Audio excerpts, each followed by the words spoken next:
These are the 7 things I wish someone had told me before I ever moved to Las Vegas. 10 years of hard-earned experience packed into a video that's less than 20 minutes long. You, like most tourists who come here, probably think Las Vegas is all fun, flashing lights and quick wins, right? But the truth is, most people lose money long before they ever touch a slot machine. What you've heard about Vegas, it's only half the story. Vegas doesn't take your money at the tables. It takes it from the little things you never notice.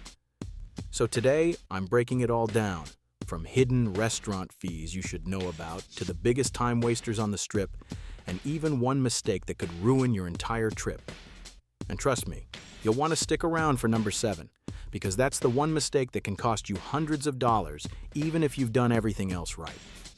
You think booking a room right across from the Bellagio guarantees a perfect fountain view, right? Well, not this time. One of the most iconic attractions in all of Las Vegas is now completely hidden behind construction walls and Formula One barricades. This is one of those Vegas surprises that can really mess up your trip if you don't plan ahead. Before booking any hotel here, you should always check what's actually happening around the property. Events, construction, even road closures. Las Vegas is known as the city that never sleeps, both for its entertainment and its constant construction. Renovations, massive events, and lane blockages keep reshaping the Strip, making sure it's never quiet, day or night. And speaking of surprises, noise can be another one you won't see coming. If you're planning to stay downtown near Fremont Street, pay close attention to where your room is located inside the hotel. Walking through Fremont is amazing, but if your room faces it or sits nearby, you'll be treated to a live concert every single night, whether you want it or not. On top of that, booking websites never show construction schedules. They don't tell you which rooms face the pool parties, and they certainly don't mention elevator noise. But the music outside isn't the only thing to watch out for. Some guests who stayed at the downtown Grand said the room next door had dogs, and those dogs ended up becoming part of their vacation in the most ridiculous way possible. And here's what most people don't know. Even if your view is gone and your nights are sleepless, you'll still pay the full resort fee, sometimes plus a hidden CNF fee quietly added to your bill. So, to keep your vacation from falling apart, plan ahead. Or at least remember this: local information matters more than you think. Always check if there's construction happening around the hotel you want to book. And even if you're too lazy to do that, it's fine. Just make sure you spend a few minutes making one quick phone call before booking. It may sound small, but it can save you a lot, in both time and money. For example, ask, is there any construction nearby? Does this room face a busy road, the fountains, or the pool? Do you have quiet floors or pet-free areas? And can that request be noted in my reservation? The good news is that front desk staff can often move you to quieter floors for free, especially if you're polite about it. And here's a little insider secret most people won't tell you. If you're staying at the Bellagio, pick a mountain view room instead of a fountain view. Everyone sees the Strip, but watching the Red Rock Mountains glow under the morning sun is something you'll actually remember. And if you get stuck in a noisy room and can't move, or if the sound of an air conditioner clicking on and off keeps you awake, bring a white noise machine. They're cheap on Amazon and a lifesaver for light sleepers. Location changes everything in Vegas. 2 identical rooms can give you completely different experiences depending on where they are in the building. In Vegas, the price you see isn't the price you pay, unless you ask first. Don't let booking websites fool you into thinking they're all the same.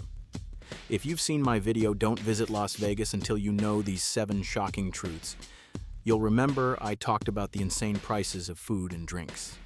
And the next part is going to be even more valuable because I'll show you exactly how to save a serious amount of money on that. You've probably heard people joke that everything in Vegas costs more, but until you order a simple beer on the Strip, you don't really know what more means. The truth is, the moment you sit down at a casino bar, you're already paying for the atmosphere, the music, and the illusion of luxury. Most visitors never question it. They hand over a $20 bill for a drink that cost 1/3 of that just a few steps away. I've lived here long enough to know this trap by heart. I once bought a Corona at a casino bar for $18.41. Just 30 feet away, the same beer at a souvenir shop was $12.41. And if you walk a few more minutes to a CVS, it's only $3.99. That's not inflation. That's strategy. What most tourists don't realize is that casinos are built exactly for this. Vegas knows most people won't leave the gaming floor, so prices inside are set like a trap. The closer you are to the slot machines, the higher the markup. Even worse, they know how to take advantage of your convenience, the heat, and the exhaustion after walking the strip all day. This city doesn't just sell you fun, it sells you convenience.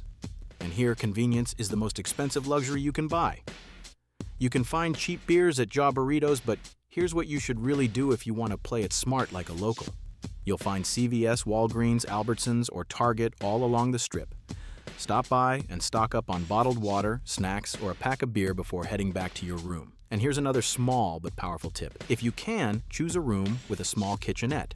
Making your own morning coffee while watching the sunrise will remind you what truly matters, especially when you know a single cup at the Venetian can cost $35. Another easy way to save is to carry a reusable water bottle under 1 liter. Most hotels and food courts in the city will let you refill it for free. It's clean, cold, and saves more than you think. And here's a practical trick few people talk about. When you get back to your room, empty your bag and take it with you next time you go shopping at CVS or Walgreens. Fill it with snacks, drinks, or basic essentials. No delivery fees, no waiting, and no overpriced room service.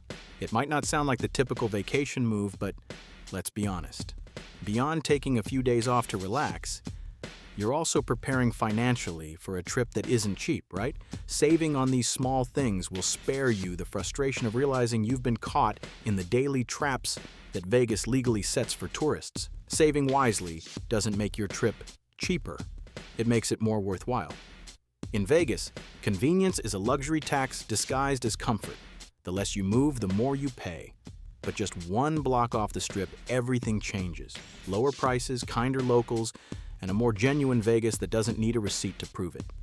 Just remember, even outside the casino, not every smile is free, especially the ones waiting for your tip on the street.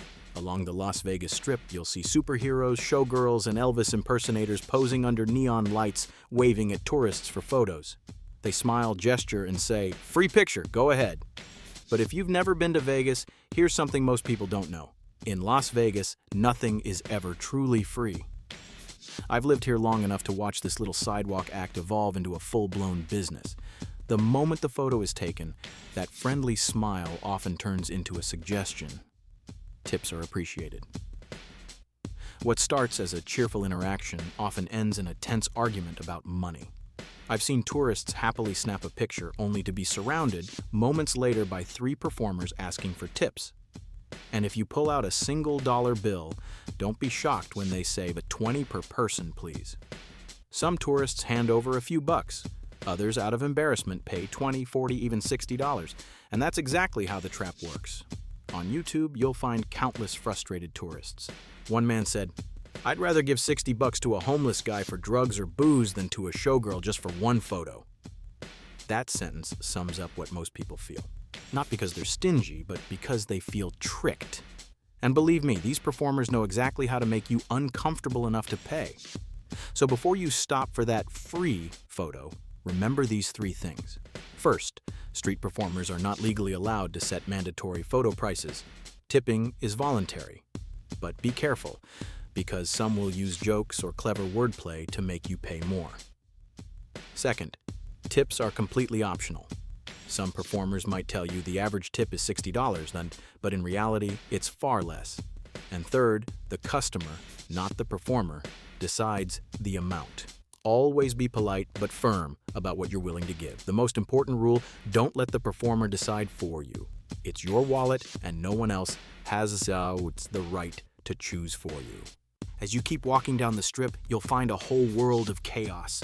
Break dancers spinning in circles, mariachi bands playing upbeat tunes, bucket drummers, and silver-painted statues standing perfectly still.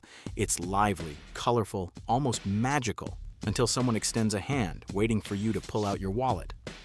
Enjoy the music, admire the art, but never assume anything is free. And remember, not all of them are scammers. Some are genuinely talented and just trying to make an honest living. If you really want a photo, agree on the price first. Say it out loud so everyone can hear. That one sentence can save you an awkward moment and a handful of dollars. Some performances are worth $1 or $2.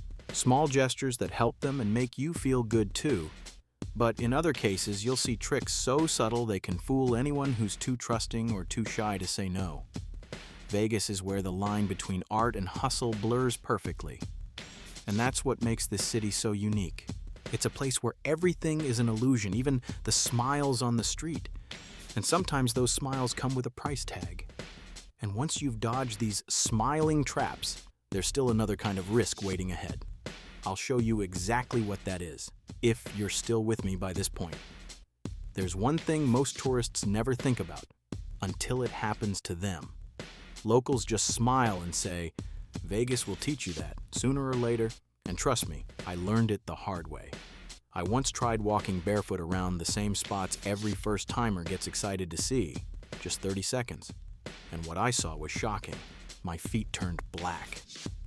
When I put my shoes back on and took a few more steps, a piece of gum stuck to my sole, and tiny shards of glass were scattered nearby, ready to say hello.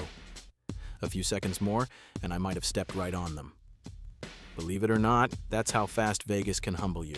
Every year, Fremont Street and the Strip welcome millions of visitors. They spill beer, drop food, leave cigarette butts, and God knows what else. All of it stays there until the cleaning crews arrive, usually around 4 a.m. Walking barefoot means you're stepping on all of that. And it's not just the pavement. Casino floors are filthy too. People smoke, spill drinks, drop fries, and leave behind things you don't even want to imagine. You don't always see it because the carpet designs hide everything. But trust me, it's there. Talk to the night shift staff, and you'll hear a different story. Floors are deeply cleaned only once, between 3 and 5 a.m., when the last crowd finally leaves. One cleaner told me, "We pick up glass almost every hour, especially near the bars." Another recalled a guest walking barefoot after a pool party, stepping on glass and needing first aid right on the spot. Every summer, I see people leaving casinos with their heels in hand, walking barefoot down the Strip like it's some symbol of freedom. But ask yourself, what kind of freedom ends with blood, blisters, and bacteria? And the danger doesn't stop there. Walking barefoot in your hotel room isn't much safer. The carpet may look new, but it holds dead skin cells and traces of hundreds of guests before you. Locals know this. Well, we never walk barefoot, not even to the vending machine. So what should you do? It's easier than you think. Always keep something between your skin and the floor. Even thin flip-flops are better than nothing. Just a few steps on a casino floor can give you more than a hangover. Closed shoes or thick sandals can save you a trip to the medic. Inside your room, let your feet rest, but never trust the carpet. Use indoor slippers and avoid placing food or drinks on the fabric surface. After pool parties, wash your feet, dry them, and check for small cuts. Sometimes one tiny scratch can turn a fun night into a medical bill. A little caution goes a long way, because what you can see isn't nearly as bad as what Vegas hides. Billions of bacteria beneath those carpets. In this city, one small habit can draw the line between a night to remember and a story you'll wish you could forget. Vegas shines at night because someone is cleaning it at dawn. Between those two moments, the city runs on people and their traces. Most tourists never see that side, but now you do. Just like those of us who've lived here for over a decade. Wear shoes, keep your skin off the floor, and enjoy the lights for what they are. Beautiful, but deceiving. Here's something I wish someone had told me years ago. Keeping your feet safe in Vegas is easy, but keeping your money safe inside a casino, that's the real challenge. Vegas casinos can be a lot of fun, until you make the kind of mistake that makes every dealer and player roll their eyes. What really separates casual visitors from people who know what they're doing isn't how much they bet, it's how they play. There are a few unspoken rules on the casino floor, and knowing them can save you from embarrassment, or worse, from losing more than you planned. Tipping, for example, isn't optional. It's part of the Vegas rhythm. Dealers don't expect a fortune, just a small token of respect every now and then, especially when you're winning or wrapping up a good run. Some players even place a small bet for the dealer. You'd be surprised how far a friendly gesture goes. Good dealers remember you. They might remind you if you miss your usual bet or quietly point out a smarter move. It's not favoritism, it's mutual respect. But here's where most people get it wrong. They think luck decides who wins. You'll see people waving their hands, blowing on dice, or performing these odd little pre-roll rituals like they're summoning magic. Hate to break it to you, but none of that matters. Once those dice leave your hand, physics takes over. Same with roulette. 10 reds in a row doesn't mean black is next. That's called the gambler's fallacy. Every spin is independent. The wheel has no memory, and those bright digital boards showing past results, they're not helping you win. They're helping the casino profit. And please stop blaming the guy at the blackjack table for taking your card. Over time, his decisions help you as often as they hurt you. The house always has the advantage. That's how the math works. Luck doesn't owe you anything, and superstition only speeds up the loss. Still, none of these are as dangerous as the biggest trap of all, chasing losses. It starts small. You're down 200, then 4, then 6, and your brain whispers, one good win and you'll be back. That's the hook. That's how Vegas keeps you in your seat. The longer you play, the more the math catches up to you, because every single game has a built-in house edge. It's not bad luck, it's statistics. When you feel that urge to reach for your wallet, that's your cue to walk away. And whatever you do, stay away from the casino ATMs. Those $11.99 withdrawal and cash advance fees don't feel like much until you're paying them while losing. Vegas doesn't need to cheat you, it just needs you to keep believing you can win it back. And you've heard people complain about hidden fees in Vegas before, right? Resort fees, parking, bottled water. But I bet this number will surprise you the most, 4.9%. It's called the CNF fee, and it's hiding in plain sight. This one catches thousands of tourists off guard every single day here in Las Vegas, and most of them don't even know it. And if they do find out, it's usually too late. The CNF, or concession and franchise fee, is what restaurants pay to casinos for the right to operate inside those prime locations. But instead of covering the cost themselves, they quietly pass it on to customers. And here's the sneaky part. Sales tax is often applied on top of that fee, which means you're paying tax on a fee that gives you nothing in return. Yes, it's technically on the menu, but you'd have to squint to find it in microscopic print at the very bottom. I've seen plenty of visitors argue about it only to realize it's legal, because somewhere, on some menu, it's written in fine print that nobody reads. And lately, restaurants have found an even smarter way to hide it. No paper receipts. Instead, they hand you a portable card reader and say, "We're digital now, so convenient, right?" Sure, it's fast and contactless, but there's a reason they love it. You don't see the breakdown anymore. No line for fees, no details, just one clean total. You tap your card, smile, and walk away, never realizing you just paid 4 cents more for absolutely nothing. The truth is that CNF fee doesn't go to your waiter. It's not tax, and it's definitely not a tip. It goes straight into the restaurant's pocket, and they're counting on tourists not to notice or not to care enough to ask. 4.9% might not sound like much, but eat at a few places that charge it, and it adds up fast. Money that could have gone to something far more fun. So here's what you really need to do. Check the menu before you sit down. Check your bill carefully before you pay. Check Yelp, TripAdvisor, or local blogs like Vital Vegas if you want to be extra cautious. They often list which restaurants charge the CNF fee. And if you can, always ask for an itemized bill before you pay. That's never a bad idea. If you find a CNF fee, politely ask if they can remove it. The good news? Sometimes they actually will. And yes, that means paying a little more attention, like a temporary auditor on vacation. But believe me, saving your own money always feels better than getting paid to audit someone else's. When people talk about visiting Las Vegas, most imagine staying right here, the Strip. They book their rooms, eat at the restaurants, gamble at the casinos, and think that's all Vegas has to offer. But locals know something most visitors don't realize until it's too late. This area was built to maximize spending, not experience. Prices are higher, odds are lower, and everything, from the cocktails to the view, it costs more just because of the address. The real Vegas, the one locals love, is only a few blocks away. Take Ellis Island just off Flamingo. $5 blackjack with 3-2 odds, $5 craps, cheap drinks, and dealers who actually remember your name. Tuscany has the same. Palms and Jerry's Nugget up north do too. Even downtown at the Grand, you'll find $5 tables for craps and roulette. And at the Plaza, roulette starts at 10 during the day and 25 at night. Better odds, better energy. Step away from the Strip and you'll find casinos like Red Rock, Green Valley Ranch, Circa, and South Point, all offering great restaurants, shows, pools, spas, and gaming without the inflated price tag. And beyond that, that's where you find the Vegas most tourists never see.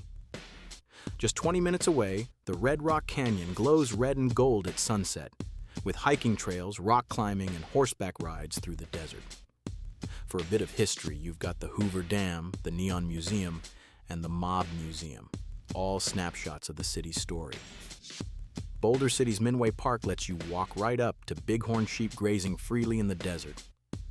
And if you're here in summer, head up Mount Charleston.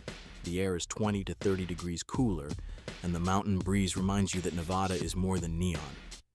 That's the real Las Vegas, the one built on people, not profit. Don't limit yourself to the Strip. The casinos on the Strip want you to believe it's the only place worth staying, because that's where they make their money.